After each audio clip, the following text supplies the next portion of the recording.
So everybody says how they want that non-aesthetic, real life, mom, authentic content. Well, this is what it is. This is what it looks like after I done worked all day and I done came home and had to get dinner on the table. And y'all, when I come home, them eyelashes, that face, that uniform, everything is coming off. I'm getting them house clothes and we getting in the kitchen, because when I'm in the kitchen, I just like to be comfortable.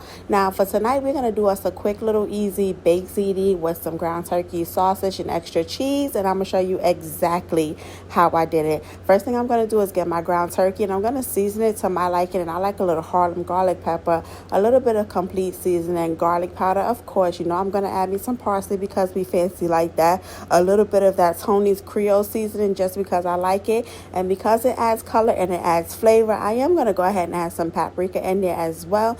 Now you can go ahead and season yours however you like to do it, but this is how I like to do it.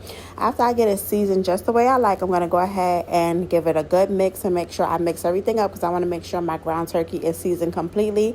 And I'm using about 1.5 pounds of ground turkey for this recipe. After that, it was time to go ahead and start cutting up them sausages. Now this chicken sausage with basil, tomatoes in it is so good, and I think that is absolutely the perfect addition to go with this meal, because we're making pasta and it has them some dried tomatoes and basil flavor already infused in the sausage. I absolutely love these. I always recommend these. After I get my turkey and my sausage cooked, I am going to go ahead and add it back into the pan that I cooked it in. And once I add it back into the pan, I'm going to go ahead and add the sauce that I'm going to use for it. And this is the sauce that I'm going to use. It's going to be some jar sauce because we got to get dinner on the table. Now, if you want to be fancy and go ahead and make your sauce from scratch, which is really not that hard to do, but I'm not going to do that tonight. You can. I'm just going to go ahead and use what we got in the cabinet. And this is what we have in the cabinet, and we're going to make it work.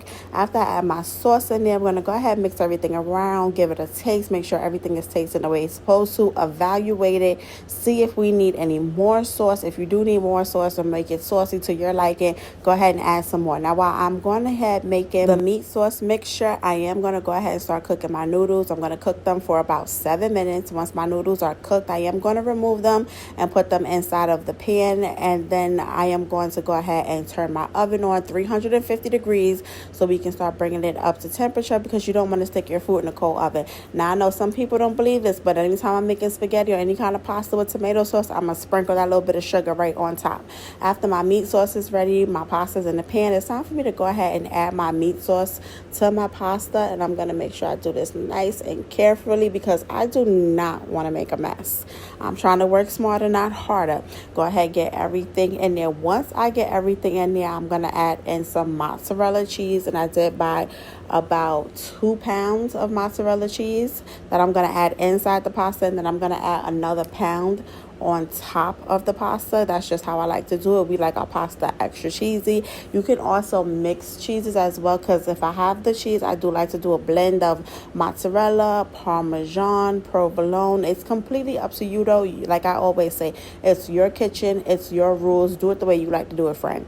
After that, I did get that mozzarella cheese in there, and I have it nice and chunked up. I'm not worried about it melting. I'm just worried about incorporating everything together, because I know once I put it in the oven, everything is going to melt and come together the way that I need it to do. So this is the cheese just going in there, making sure I'm getting everything in there, mixing everything up, evaluating, seeing if I need to add anything more, if I need to take away anything, seeing everything is coming together so far, and it's to my liking. After I got everything to my liking, I went on ahead and added that additional cheese right on top, making sure I cover everything. Then I'm going to go ahead and put a piece of aluminum foil on top, and we're going to put it in the oven just until the cheese is melted, because everything else is already cooked.